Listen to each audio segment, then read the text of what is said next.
అలా నేను చేసినాం. ఆంధ్రప్రదేశ్ ముఖ్యమంత్రి చంద్రబాబు నాయుడు గారు 4-5 సంవత్సరాల నుంచి చెప్తున్నది ఏంటంటే మీరు పిల్లల్ని కనండి అని చెప్పి. కానీ చంద్రబాబు నాయుడు గారు ఆ మాట చెప్తూ ఉంటే చాలా మంది లైట్గా తీసుకున్నారు.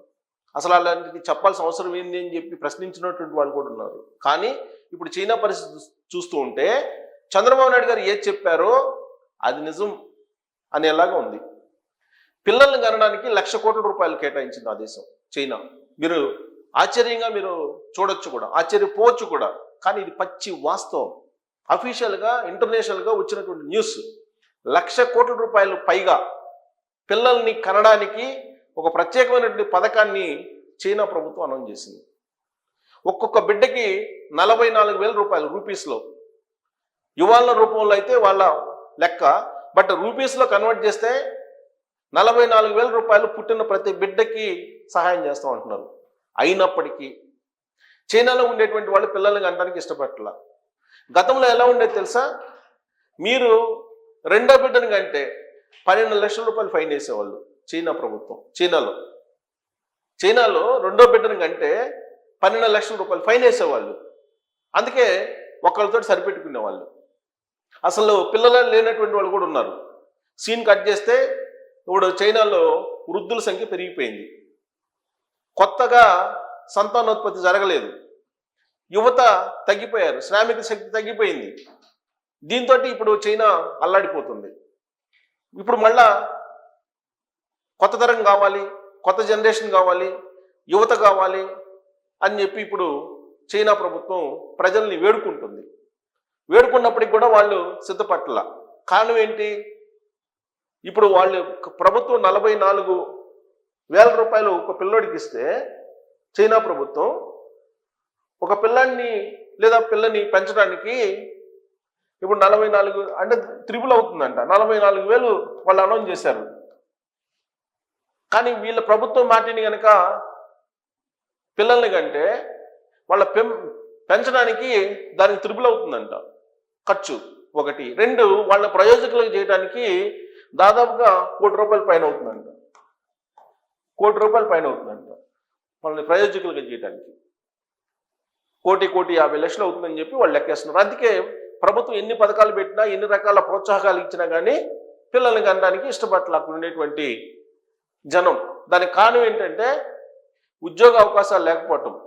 ఒకవేళ ఉద్యోగాలు ఉన్నా ఒత్తిడి, ఉద్యోగ భద్రత లేకపోవటం,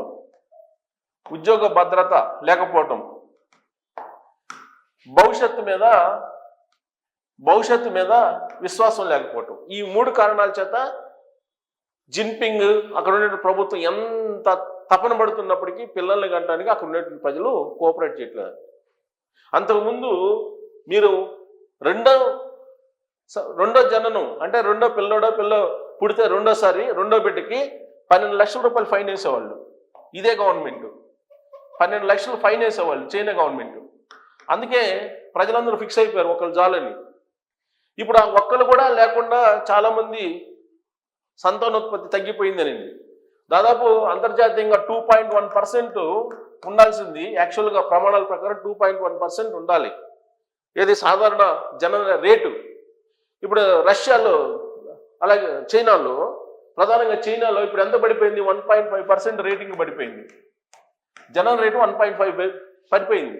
ఇది ఇంకా డ్రాస్టిక్గా పడిపోయేటువంటి అవకాశం ఉందని చెప్పి గ్రహించినటువంటి చైనా ప్రభుత్వం ఇప్పుడు 20 లక్షల మందికి, యూత్కి 20 లక్షల మందికి ఎంత ప్రకటించారు తెలుసా? 1,00,000 కోట్ల రూపాయలు, 1,00,000 కోట్ల ప్యాకేజీ ప్రకటించింది. మీరు ఎక్కడైనా విన్నారా ఇది? ప్రపంచంలో ఒక ఇంత 20 లక్షల మందికి 1,00,000 కోట్ల రూపాయలు పైగా ప్యాకేజీ ప్రకటించింది పిల్లల్ని కనండి అని చెప్పి. ఇది పచ్చి నిజం.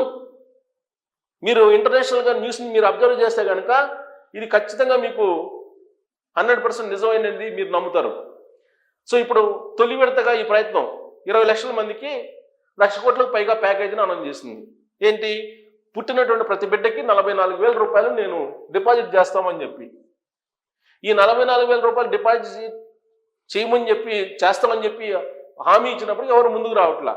కనీసం ఒక్కొక్కరు 4 పిల్లలు కానండి అని చెప్తున్నారు. ఒక్కొక్క భార్యాభర్త నలుగురు పిల్లల్ని కనీసం కనండి అని చెప్తున్నారు. నలుగురు పిల్లల కంటే నలుగురికి ఒక్కొక్కరికి 44,000 చొప్పున ఇస్తామని చెప్తున్నారు. సో ఈ విధమైనటువంటి ప్యాకేజీలు చైనా ఇప్పుడు ప్రకటిస్తుందంటే చైనాలో ఉండేటువంటి పరిస్థితి ఏంటి, జనం సంఖ్య ఎంత తగ్గిపోతుంది, సంతానోత్పత్తి ఎలా తగ్గిపోతుంది అనేది మీరు ఊహించవచ్చు. ప్రపంచవ్యాప్తంగా సంతానోత్పత్తి రేటు 2.1 ఉంటే మన భారతదేశం 1.9 పడిపోయింది. అంటే మనం కూడా సేమ్ ఇలాంటి పరిస్థితిలో ఉన్నాం. ఇప్పుడు ప్యాకేజీలు మనం కూడా అనౌన్స్ చేయాల్సినటువంటి రోజులు వస్తున్నాయి దాదాపుగా. అందుకే చంద్రబాబు గారు ముందుగానే చెప్పారు మీరు పిల్లల్ని కనండి అని. ఈ మధ్యకాలంలో ఆంధ్రప్రదేశ్లో పిల్లల్ని కనండి అని చెప్తే చంద్రబాబు నాయుడు గారికి అక్కడ ఉండేటువంటి మహిళలు కొన్ని ప్రశ్నలు వేశారు.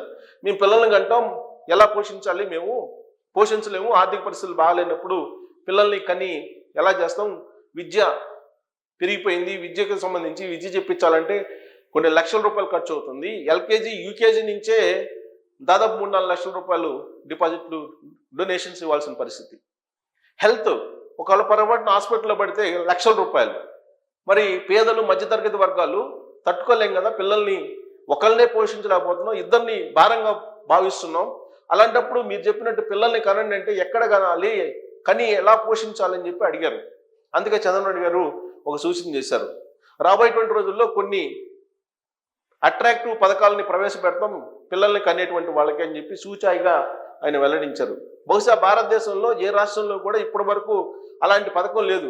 చంద్రబాబు గారి దగ్గర నుంచి వస్తుందేమో, ఎందుకంటే 4-5 సంవత్సరాల నుంచి ప్రపంచవ్యాప్తంగా జనాభా కొరత ఏర్పడుతుంది, మీరు పిల్లల్ని కనండి అని చెప్పి పెద్ద ఎత్తున ఆయన ప్రచారం చేశారు, అవసరం ఉన్నా లేకపోయినా. అదేమి ఎలక్షన్ క్యాంపెయిన్లో ఓట్లేమి తీసుకురాదు ఆ ప్రచారం కారణంగా. అయినప్పటికీ సమాజం పట్ల బాధ్యతగా ఆయన తెలిసినటువంటి విషయాన్ని ప్రజలకి చెప్పారు. ఇప్పుడు జపాన్లో అదే పరిస్థితి ఉంది. జపాన్లో అయితే ప్రపంచవ్యాప్తంగా ఉండేటువంటి జనాన్ని ఆకర్షిస్తుంది, మీరు రండి అని. జపాన్ ఖాళీ అయిపోతుంది జనాభా లేక. అలాగే దక్షిణ కొరియా అదే పరిస్థితిలో ఉంది. చైనా, జపాన్, దక్షిణ కొరియా ఇలా పరిస్థితిలో ఉంది. అమెరికా 1.8% పడిపోయింది అక్కడ ఉండేటువంటి సంతానోత్పత్తి రేటు.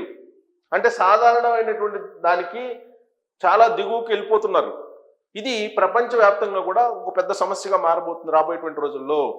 భారతదేశంలో ఇప్పుడున్నటువంటి పరిస్థితుల్లో తాజాగా వచ్చినటువంటి సర్వేల ప్రకారం సంతానోత్పత్తి రేటు నానాటికి పడిపోతుంది. ఇప్పుడు ప్రస్తుతం పెళ్లి చేసుకున్నటువంటి వాళ్ళు నూతన దంపతుల్లో సంతానోత్పత్తి ఉన్నటువంటి వాళ్ళ సంఖ్య కూడా తగ్గిపోతుంది. దాదాపుగా ఇప్పుడు 20% కొత్త జంటలకి 20% పీపుల్కి పిల్లలు పుట్టడం లేదని చెప్పి తెలుస్తుంది. బహుశా అందుకే ఫర్టిలిటీ క్లినిక్స్ పెరిగిపోతున్నాయి. ఆ ఫర్టిలిటీ క్లినిక్స్లో ఇప్పుడు మనం చూసిన తాజాగా సృష్టి ఫర్టిలిటీ క్లినిక్ సికింద్రాబాద్లో ఉండేటువంటిది ఎన్ని దారుణాలకు పాటుపడిందో ఆ సృష్టి క్లినిక్ అనేది. ఈ పర్యావసానాలు, ఈ దుష్పరిణామాలన్నీ ఎందుకు వస్తున్నాయనంటే లేటుగా పెళ్లి చేసుకోవటం, లేటు వయసులో, అలాగే స్థిరపడిన తర్వాత పెళ్లి చేసుకుందామని చెప్పి భావించడం, ఈ లోపుగా అక్కడ ఒత్తిడి, ఉద్యోగ భద్రత, ఇలా రకరకాల సమస్యలన్నీ వాళ్ళని వెంటాడుతున్నాయి. ఈ క్రమంలో పెళ్లి మీద అసలు ధ్యాసే పోతుంది. ఇప్పుడు అసలు పెళ్లి ఎందుకు అనేటువంటి జనరేషన్ వచ్చేసింది. ఈ జనరేషన్లో పెళ్లి అవసరమా అనేటువంటి వాళ్ళ సంఖ్య పెరిగింది. కేవలం సహజీవనం చేస్తే సరిపోతుంది అనేటువంటి భావనకి వచ్చేస్తున్నటువంటి పరిస్థితుల్లో చంద్రబాబు నాయుడు గారు లాంటి బాధ్యతాయుతమైనటువంటి రాజకీయ నాయకుడు, ముఖ్యమంత్రి, ఆయన పిల్లల్ని కనండి అని చెప్తున్నారు. ఇది రాబోయేటువంటి రోజుల్లో తీవ్రమైనటువంటి సమస్యగా మారేటువంటి అవకాశం ఉంది. ఇక ఆర్ఎస్ఎస్ వాళ్ళైతే మరో కోణం నుంచి ముస్లిమ్స్ పెరిగిపోతున్నారు, హిందువులు తగ్గిపోతున్నారు అంటున్నారు. నిజమే, తాజాగా వచ్చినటువంటి సర్వేల్లో కూడా ముస్లిమ్స్ యొక్క జనాభా భారీగా పెరుగుతుంది, హిందువుల జనాభా తగ్గిపోతుంది. రాబోయేటువంటి రోజుల్లో ముస్లిం కంట్రీ అయిపోతుంది భారతదేశం అనే ఒక వ్యాఖ్యలు కూడా వినిపిస్తున్నాయి ముస్లిం సమాజం నుంచి, కొంతమంది ముస్లిం సమాజానికి సంబంధించిన లీడర్ల నుంచి కూడా. అది ఆర్ఎస్ఎస్ వాళ్ళు చెప్పేటువంటి కోణం. ఈవెన్ మోహన్ భాగవత్ గారు కూడా అనేక సందర్భాల్లో మీరు ముందు తాగద్దు, మటన్ తినద్దు, మీరు పిల్లల్ని కనండి, పిల్లల్ని కనే శక్తి తగ్గిపోతుంది మందు తాగితే, హిందువులు ఎక్కువగా మందు తాగి మాంసం తింటున్నారు, మాంసాన్ని మానేయండి అని చెప్పి ఆయన కూడా చెప్తున్నారు. సో కాబట్టి భారతదేశానికి రాబోయేటువంటి రోజుల్లో అత్యంత ప్రమాదకరమైనటువంటి ఏదైనా అంశం ఉందంటే జనాభా కొరత రాబోతుంది అనేది. ఇప్పుడు తెలియట్లా, ఇప్పుడే స్టార్ట్ అయింది. రాబోయేటువంటి రోజుల్లో చైనా మాదిరిగా 20 లక్షల మందికి 1,00,000 కోట్ల పైగా ప్యాకేజీ ప్రకటించిందంటే అక్కడ సమస్య ఎంత తీవ్రతంగా ఉందో ఆలోచించాలి. సో రాబోయేటువంటి రోజుల్లో చైనా ఇంకా ప్యాకేజీలు అనౌన్స్ చేసేటువంటి అవకాశం ఉంది. సో చంద్రబాబు నాయుడు గారు ఏదైతే చెప్పారో చైనాలో అది కనిపిస్తూ ఉంది. సో కాబట్టి బాధ్యతాయుతమైనటువంటి లీడర్గా ఉన్నట్టు చంద్రబాబు నాయుడు గారు ఏదన్నా చెప్తే ఖచ్చితంగా దాని గురించి సీరియస్గా ఆలోచించాలి. ఆయన క్వాంటమ్ కంప్యూటర్స్ అన్నా, ఆర్టిఫిషియల్ ఇంటెలిజెన్స్ అన్నా, లేదా ఆయన చెప్పేటువంటి టెర్మినాలజీ ఏదన్నా ఉంది అంటే దాని గురించి సీరియస్గా ఆలోచించాలి. అలాగే పిల్లల్ని కనండి అని చెప్పి ఆయన చెప్పినా ఆలోచించాలి. ఆంధ్రప్రదేశ్ హెల్దీ వెల్దీ ఉండాలి, కేవలం ఆర్థిక పరంగా కాదు అని చెప్పి అన్నారని అంటే రాబోయేటువంటి రోజుల్లో రకరకాల వ్యాధులతోటి ఇబ్బంది పడేలాగా మీరు పరిసరాలని కానీ ప్రకృతిని కానీ దెబ్బతీయొద్దు అనేటువంటి యాంగిల్ని మారుతున్నారు. సో కాబట్టి చైనా చంద్రబాబు నాయుడు గారు చెప్పినటువంటి విధంగా అక్కడ పరిస్థితులు ఉన్నాయి కాబట్టి అక్కడ ప్యాకేజీ ప్రకటించింది. రాబోయే రోజుల్లో మరి భారతదేశం కూడా ఇలాంటి ప్యాకేజీలు ప్రకటించేటువంటి పరిస్థితి రాబోతుందా అనే దాని మీద మీరు కామెంట్ చేయొచ్చు. Thank you.